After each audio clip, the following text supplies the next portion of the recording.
New Jersey Senator Bob Menendez, chairman of the Senate Foreign Relations Committee. Senator, it is always a pleasure to see you. I want to begin by getting your reaction to the news that President Biden is expected to announce a ban on Russian oil imports later this hour. Well, look, we have to find every way possible to continue to tie the economic noose around Putin's neck.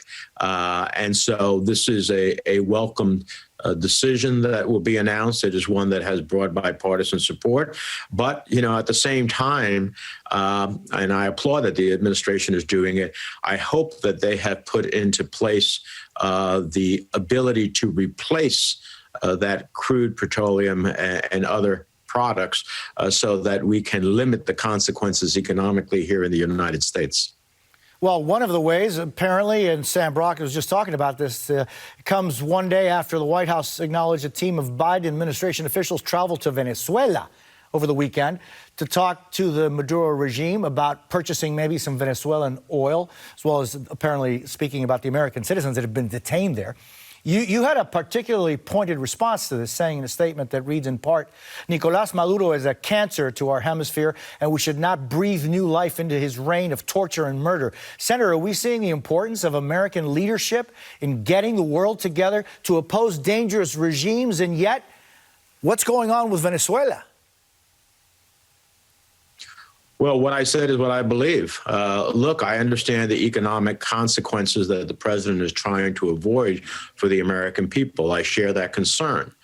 But there's places like Mexico, the United Arab Emirates, Canada, as well as domestic production that has already been licensed that should be able to offshoot the consequences of the loss of Russian oil. You don't have to go to a dictator that ultimately has created enormous consequences for his people, that kills people, that imprisons them, and for which President Biden extended the decree that declared Maduro and his regime a national security threat.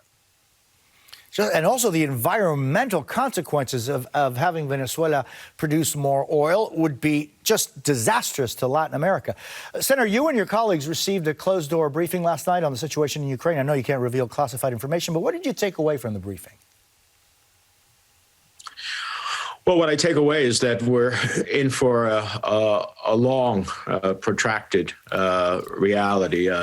You know, Putin clearly has miscalculated dramatically. It's miscalculated dramatically in terms of the resolve and courage and ferocity of the Ukrainian army and its people, not welcomed as liberators as he said they would be. He has undermined and miscalculated the resolve of NATO and the West in terms of the overwhelming sanctions that have been levied in a multilateral way, which the time and ferocity of them is more than I've seen in 30 years of foreign policy work. He said he didn't want troops along his border from NATO and the United States, so he has more troops now than ever before as a result of his actions. His central bank is sanctioned.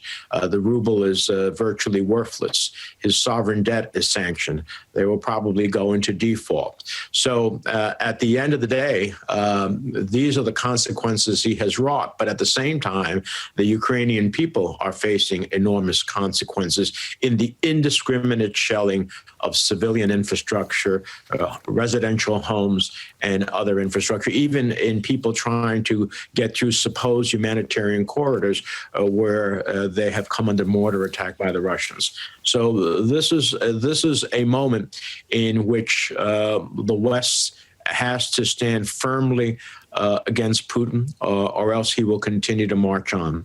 And it is a moment for the type of resolve that we will need, not only for the moment, but moving forward.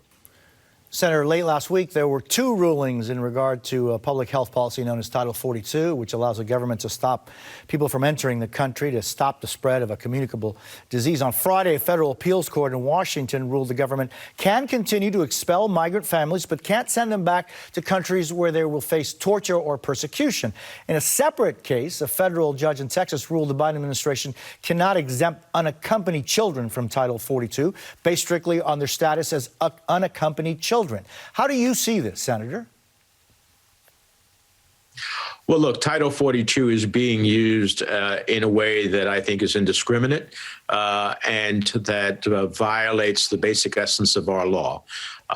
We are past the time of using it for the purposes of deportation of those seeking asylum in the United States. What we should be doing is living under the law and to our values, which is adjudicating the cases of those who say that they are seeking asylum and determining whether or not they have a legitimate claim for asylum.